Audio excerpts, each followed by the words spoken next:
ഇവിടെ ഷജീർ എന്തൊരു നുണയാണ് പറഞ്ഞത്? ആരാണ് നുണ പറഞ്ഞത്? ഇതുവരെ മനസ്സിലായി. ഇവിടെ കൃത്യമായി നമുക്കറിയാം, ഡൽഹി മദ്യനയ കേസുമായി ബന്ധപ്പെട്ട് ഗൗതം മൽഹോത്ര, നമുക്കറിയാം അറസ്റ്റിൽ ചെയ്യപ്പെട്ട ജയിലിൽ കിടന്ന ഗൗതം മൽഹോത്രയോടൊപ്പം ജയിലിൽ കിടന്നയാളാണ് കവിത.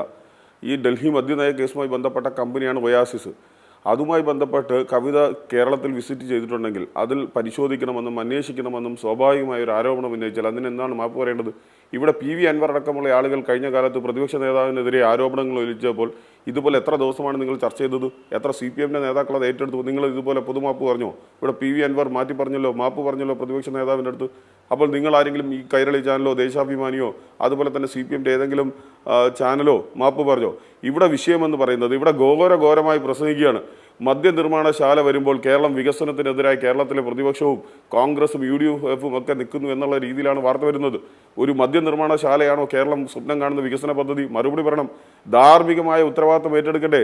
ഒരു മദ്യനിർമ്മാണശാല കൊണ്ടുവന്ന് കേരളത്തിലെ ചെറുപ്പക്കാരെയും കേരളത്തിലെ ആളുകളെയും മുഴുവൻ കുടിപ്പിച്ച് കിടത്തി വരുമാനം ഉണ്ടാക്കുന്നതാണോ കേരളത്തിലെ അഭിമാന പദ്ധതി എന്ന് ഇടതുപക്ഷം പറയണം. നിങ്ങളിവിടെ നടത്തിയിരിക്കുന്നത് മാനിഫെസ്റ്റോ ലംഘനമാണ്. നിങ്ങൾ പ്രകടന പത്രികയിൽ പറഞ്ഞതിൽ നിന്ന് വിരുദ്ധമായിട്ടാണ് കേരളത്തിലെ ഇടതുപക്ഷ സർക്കാർ മുമ്പോട്ട് പോകുന്നത്. നിങ്ങൾ എങ്ങനെയാണ് അധികാരത്തിൽ വരുന്നതിന് മുമ്പ് തെരഞ്ഞെടുപ്പ് നേരിടുന്ന സമയത്ത് നിങ്ങൾ എന്താണ് പറഞ്ഞത്? മദ്യവർജനമാണ് നിങ്ങളുടെ മുദ്രാവാക്യം, നിങ്ങളുടെ ലക്ഷ്യമെന്നല്ലേ പറഞ്ഞ് നിങ്ങൾ തെരഞ്ഞെടുപ്പിൽ വോട്ട് നടത്തിയത്. അതല്ലാതെ ഞങ്ങൾ അധികാരത്തിൽ വന്നാൽ മുക്കിലും മൂലയിലും ഷാപ്പുകൾ തുടങ്ങും, മദ്യനിർമ്മാണശാലകൾ തുടങ്ങും, ഇവിടുത്തെ ആളുകളെ കുടിപ്പിച്ച് കിടത്തും, അതുകൊണ്ട് ഞങ്ങൾക്ക് വോട്ട് തരണമെന്ന് ഇവിടുത്തെ CPMോ LDFോ വോട്ട് ചോദിച്ചോ? അങ്ങനെയല്ലല്ലോ നിങ്ങൾ വോട്ട് ചോദിച്ചത്. മദ്യനിർമ്മാണം അല്ലെങ്കിൽ മദ്യവർജനമാണ് ഞങ്ങളുടെ ലക്ഷ്യമെന്നല്ലേ നിങ്ങൾ വോട്ട് ചോദിച്ച് അധികാരത്തിൽ വന്നത്. നിങ്ങൾ എന്നിട്ട് ഇവിടെ എന്താണ് ചെയ്തത്? നിങ്ങൾ 20 ബാറുള്ളിടത്ത് 800 ബാറുകൾ തുടങ്ങി. നമുക്കറിയാം, സ്കൂളിൻ്റെ SMV സ്കൂൾ, തിരുവനന്തപുരത്തെ SMV സ്കൂളിൻ്റെ ഗേറ്റ് പോലും ഇടിച്ചു പൊളിച്ചു. മദ്യ കമ്പനികൾക്ക് അല്ലെങ്കിൽ ബാർ മുതലാളിമാർക്ക് വേണ്ടി വഴിവിട്ട് നിങ്ങൾ സഹായിക്കാൻ തീരുമാനമെടുത്തു. അപ്പോൾ ഇതിനകത്ത് ഇടതുപക്ഷത്തിന് സാമൂഹ്യമായ ഒരു ഉത്തരവാദിത്തമുണ്ട്. ആ ഉത്തരവാദിത്തത്തിൽ നിന്ന് നിങ്ങൾ പിന്നോട്ട് പോവുകയല്ലേ? പിന്നെ എന്ത് നിയമ നടപടി സ്വീകരിച്ചിട്ടാണ്, എന്ത് നിയമ നടപടി പാലിച്ചിട്ടാണ് നിങ്ങൾ ഞങ്ങളെ വെല്ലുവിളിക്കുന്നു എന്നാണ് ചോദിക്കുന്നത്. എന്ത് നിയമ നടപടിയാണ് ഈ വ്യവസായ മദ്യനിർമ്മാണശാല തുടങ്ങുന്നതിന് വേണ്ടി നിങ്ങൾ പാലിച്ചത്? നിങ്ങൾ ടെൻഡർ കൊടുത്തോ? നിങ്ങൾ ഏത് നടപടി സ്വീകരിച്ചോ? നിങ്ങളുടെ പ്രൊസീജിയർ ഒന്ന് കാണിക്കാൻ കഴിയുമോ? എങ്ങനെയാണ് ഒയാസിസ് എന്ന് പറയുന്ന കമ്പനി ഈ സർക്കാരിന് ഇങ്ങനെ ഒരു മദ്യനയത്തിൽ വ്യത്യാസം വന്നിട്ടുണ്ട് എന്ന് ഒയാസിസ് എങ്ങനെയാണ് അറിഞ്ഞത്? അവരെ എങ്ങനെയാണ് കോമ്പിറ്റൻ്റായ ഒരു കമ്പനിയാണ് എന്ന് എങ്ങനെയാണ് പറയാൻ കഴിയുന്നത്? അല്ലെങ്കിൽ മദ്യനിർമ്മാണശാല നടത്താൻ ഒയാസിസിന് യോഗ്യത ഉണ്ട് എന്ന് ഏത് മാനദണ്ഡത്തിൻ്റെ അടിസ്ഥാനത്തിലാണ് നിങ്ങൾ തീരുമാനമെടുക്കുന്നത്? നിങ്ങൾക്കറിയുമോ, പഞ്ചാബിലടക്കമുള്ള സ്ഥലങ്ങളിൽ അവിടെ ജലചൂഷണം ചെയ്തതിൻ്റെ പേരിൽ, ഭൂഗർഭ ജലത്തെ മലിനീകരിച്ചതിൻ്റെ പേരിൽ കേന്ദ്ര മലിനീകരണ ബോർഡ് കേസെടുത്തവരാണ്. അല്ലെങ്കിൽ പഞ്ചാബിലെ അവിടുത്തെ ജനങ്ങളും അവിടുത്തെ അധികാരികളും മാറ്റി ഓടിച്ച ഒരു കമ്പനിയാണ് ഇവിടെ പാലക്കാട് കൊണ്ട് പ്രതിഷ്ഠിക്കാൻ ശ്രമിച്ചത്. പാലക്കാടിൻ്റെ അവസ്ഥ നമുക്ക് എല്ലാവർക്കും അറിയാമല്ലോ. എന്താണ് പാലക്കാടിൻ്റെ അവസ്ഥ? നമുക്ക് കുടിവെള്ളത്തിന് പോലും വെള്ളം തലയിൽ ചുമന്ന് കൊണ്ടുപോകേണ്ട ഒരു സാഹചര്യം. മഴ പെയ്യുന്ന സമയത്ത് പോലും അത്രയധികം പ്രശ്നങ്ങൾ നേരിടുന്ന കാർഷിക രംഗത്ത് വളരെ നമുക്കറിയാം 90% ആളുകളും കൃഷിയുമായി ബന്ധപ്പെട്ട ഉപജീവനത്തിൽ ജീവിക്കുന്ന ആളുകളാണ്. കൃഷിക്ക് പോലും വെള്ളമില്ല, കുടിവെള്ളമില്ലാത്തൊരു സ്ഥലത്താണ്. ഇനി ഈ ബാർ അല്ലെങ്കിൽ ഈ മദ്യനിർമ്മാണശാല തുടങ്ങാൻ പോകുന്ന പഞ്ചായത്ത്, എലപ്പള്ളി പഞ്ചായത്ത് എങ്ങനെയുള്ള പഞ്ചായത്താണ്? അവിടെ 68 ഏക്കർ ഭൂമി തരിശു ഭൂമി കൃഷിഭൂമിയാക്കിയൊരു പഞ്ചായത്താണ്. അല്ലെങ്കിൽ തന്നെ കേരളത്തിലെ 2ാമത്തെ ഏറ്റവും നല്ല കൃഷി ഓഫീസറിന് അവാർഡ് കിട്ടിയ ഒരു പഞ്ചായത്താണ് എലപ്പള്ളി. നിങ്ങൾ എത്രയോ കാർഷിക രംഗത്ത് അവരുടെ കഴിവ് തെളിയിച്ചതിൻ്റെ പേരിൽ മൂല്യവർദ്ധിത ഉൽപ്പന്നങ്ങൾ ഉണ്ടാക്കുന്ന, കാർഷിക മേഖലയിലെ മൂല്യവർദ്ധിത ഉൽപ്പന്നങ്ങൾ ഉണ്ടാക്കുന്നതിൽ പ്രത്യേക ശ്രദ്ധ നേടിയ, അഭിനന്ദനം നേടിയ പഞ്ചായത്താണ്. ആ പഞ്ചായത്തിനെ അനുമോദിക്കുന്നതിന് പകരം ആ പഞ്ചായത്തിനെ നിങ്ങൾ മദ്യത്തിൽ മുക്കിക്കൊല്ലാനല്ലേ നിങ്ങൾ ശ്രമിച്ചത്? നിങ്ങൾ എത്ര ഭൂഗർഭ ജലം വേണ്ടി വരുമെന്ന് ശാസ്ത്രീയമായി നിങ്ങൾ പഠനം നടത്തിയോ? ആ പഠനത്തിന് എന്തെങ്കിലും എൻവയോൺമെന്റൽ സ്റ്റഡി നടത്തിയോ? ഒരു ശാസ്ത്രീയമായ പഠനവും നടത്താതെ നിങ്ങൾ നേരിട്ട് അങ്ങ് കൊടുക്കുകയല്ലേ? നിങ്ങൾ അവിടെ എന്തോ സ്കൂൾ തുടങ്ങാൻ പോകുന്നു എന്ന് പറഞ്ഞുകൊണ്ട് അവിടുത്തെ ഭൂമി ഏറ്റെടുത്തിട്ട് അവിടെ മദ്യനിർമ്മാണശാല തുടങ്ങാൻ വേണ്ടിയുള്ള അനുവാദം കൊടുക്കുകയല്ലേ? അപ്പോൾ ഈ പാലക്കാട് മാനദണ്ഡവും ഷജീറിനോട് ഒരു കാര്യം, ഇതിൽ താങ്കൾ ഉന്നയിച്ച പല കാര്യങ്ങളും വസ്തുതാപരമായി പിശകാണെന്ന് മുൻപ് തന്നെ തെളിഞ്ഞിട്ടുള്ള, ഞാൻ അതിലേക്കൊന്നും പോകുന്നില്ല. ഒന്നിപ്പോൾ അവസാനം പറഞ്ഞ ഈ കോളേജിന്റെ കാര്യം, ആ കോളേജിന്റെ ഉടമകളും അതിന്റെ മാനേജ്മെന്റ് തന്നെ വന്ന് പറഞ്ഞു ഇത് ഞങ്ങളുടേതാണ്, ഇവിടെ കോളേജാണ് നടക്കുന്നത് എന്ന് പറഞ്ഞപ്പോൾ ആ ആരോപണം ഇവിടെ ഷജീറിനോട് യുഡിഎഫിന്റെ ഇതിലെ ആർഗ്യുമെന്റ് താങ്കൾ മുന്നോട്ട് വെച്ചോട്ടെ എന്നതുകൊണ്ട് തന്നെയാണ് ഞാൻ വെച്ചത്.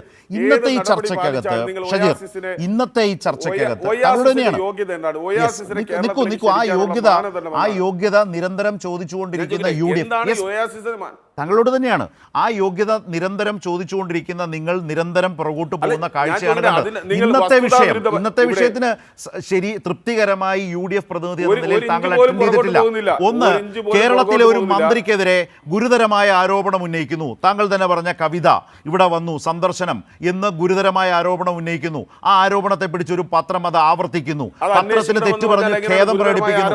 പ്രതിപക്ഷ നേതാവിന്റെ ആരോപണം കളവായിരുന്നു, പൊളിഞ്ഞു എന്ന് വളരെ സ്പഷ്ടമായി ബോധ്യപ്പെട്ട സാഹചര്യത്തിൽ അതിനൊന്നാമത്തെ ഉദാഹരണം മലയാള മനോരമയ്ക്ക് ഇന്ന് സമ്മതിക്കേണ്ടി വന്നു. പ്രതിപക്ഷ നേതാവും സമ്മതിക്കാത്തത് എന്തേ? ചോദ്യം, ഇന്നത്തെ പ്രശ്നം അതാണ്. എന്തേ സമ്മതിക്കാത്തത്? ഈ രീതിയിൽ മറുപടി പറയേണ്ടി വന്നത് കേരളത്തിലെ ജനങ്ങൾ എങ്ങനെയാണ് ഇവിടെ ഒരു മദ്യനിർമ്മാണശാല? അത് നമ്മൾ ഷിഫ്റ്റ് ചെയ്യണ്ട. ഇന്നത്തെ ഒരു ദിവസം കേരളത്തിന്റെ പ്രതിപക്ഷ നേതാവിന് സംഭവിച്ച വലിയ പിഴവ്, അദ്ദേഹം ഉന്നയിച്ച ആരോപണം വസ്തുതാപരമായി പിശകായിരുന്നുവെന്ന് നമ്മുടെ മുമ്പിൽ വെളിവാക്കപ്പെട്ട ദിവസം നിങ്ങൾ ആളുകളോട് മറുപടി പറയണ്ടേ ഷജീർ? അതിന് മറുപടി പറയാൻ ഞാൻ ചോദിക്കട്ടെ, പാലിച്ചാണ് നിങ്ങൾ ഒയാസിസിനെ? അത് വിട്, അതവിടെ നിൽക്കട്ടെ. അത് നിരന്തരം നമ്മൾ എത്രയോ മാസമായി ചർച്ച ചെയ്യുന്നു. ഇന്നത്തെ വിഷയത്തിൽ അരുൺ ഈ പോയിന്റിൽ പ്രതിപക്ഷ നേതാവ് അദ്ദേഹത്തിന്റെ ഉത്തരവാദിത്വത്തിൽ നിന്ന് പരിശോധിക്കണമെന്നാണ് പറഞ്ഞതെന്നാണ് ഷജീർ പറയുന്നത്. ഷജീർ പറഞ്ഞു കേട്ടല്ലോ. ഷജീർ പറഞ്ഞത് പ്രതിപക്ഷ നേതാവ് പറഞ്ഞത് കവിത വന്നോ, കവിത സന്ദർശിച്ചോ, അത് പരിശോധിക്കണം എന്നാണ് പറഞ്ഞത് എന്ന് പറഞ്ഞിരിക്കുന്നു. ശരിയാണോ? അദ്ദേഹം മറ്റൊരു തരത്തിലേക്ക് ചർച്ച കൊണ്ടുപോവാണ്. അത് തെറ്റൊന്നുമില്ല, നിങ്ങൾക്ക്. പക്ഷെ ഇന്നത്തെ വിഷയത്തിൽ നമ്മൾ ഇടപെടണം. ഇല്ല. അതെ, ബഹുമാനപ്പെട്ട കോൺഗ്രസിന്റെ പ്രതിനിധി ജനങ്ങളെ തെറ്റിദ്ധരിപ്പിക്കുകയാണ്. കഴിഞ്ഞ 4-5 ദിവസമായി ഇത്തരം ചർച്ച നടക്കുമ്പോഴെല്ലാം കോൺഗ്രസിന്റെ പ്രതിനിധികൾ സ്ഥിരം ഈ ചർച്ചയുടെ തലക്കെട്ടിൽ തന്നെ മനോരമയുടെ മാപ്പ് സതീശനും ബാധകമാണോ എന്ന എന്റെ ചോദ്യം ഈ ചർച്ചയുടെ ഒന്നാമത്തെ പ്രധാന ചോദ്യമാണ്.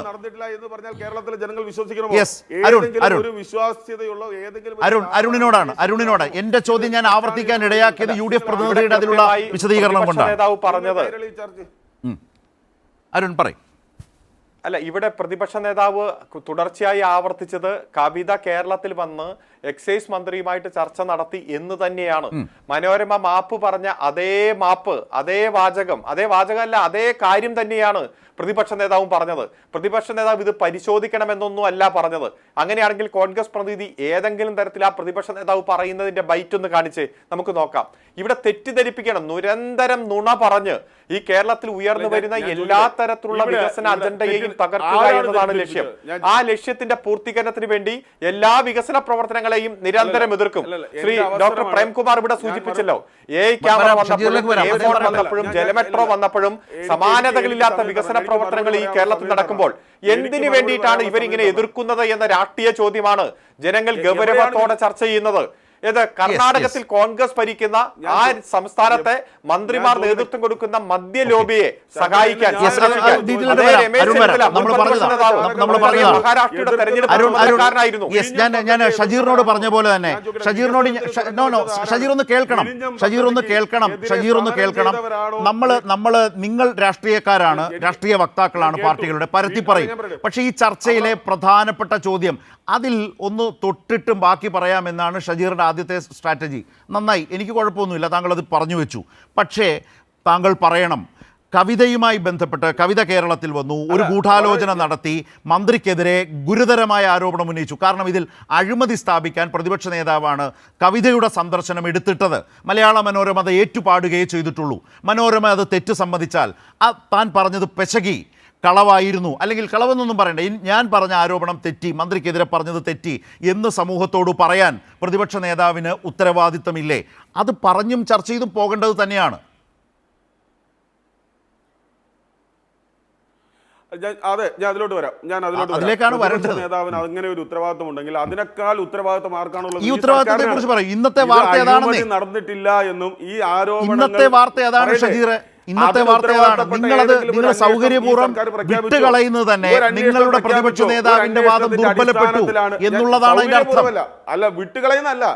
എങ്കിൽ പറയൂ, എങ്കിൽ അല്ല, പറയും അദ്ദേഹം പറഞ്ഞതുപോലെ അതല്ല, പ്രതിപക്ഷ നേതാവിന്റെ കവിത വാദം വന്നിട്ടില്ലെന്നേ എങ്ങനെയാണ് ദുർബലപ്പെടുന്നത്? അദ്ദേഹം ആരാണ് പറഞ്ഞതുപോലെ കവിത? നേരത്തെ മന്ത്രിയുമായി ചർച്ച നേരത്തെ നടത്താൻ കഴിയുന്ന കവിത എന്ന് സാഹചര്യം പറയുന്ന ഉണ്ടായിട്ടില്ല വ്യവസായി കേരളത്തിൽ പറഞ്ഞത് വന്നാൽ കളവ് എന്താണ് തെറ്റെന്നാണ് പ്രേംകുമാർ ചോദിച്ചത്. പറഞ്ഞത് കളവ് അങ്ങനെ ഒരു വ്യവസായിയുടെ പ്രതിപക്ഷ background നേതാവ് ഉള്ള പറഞ്ഞത് ചോദ്യം. കളവ്.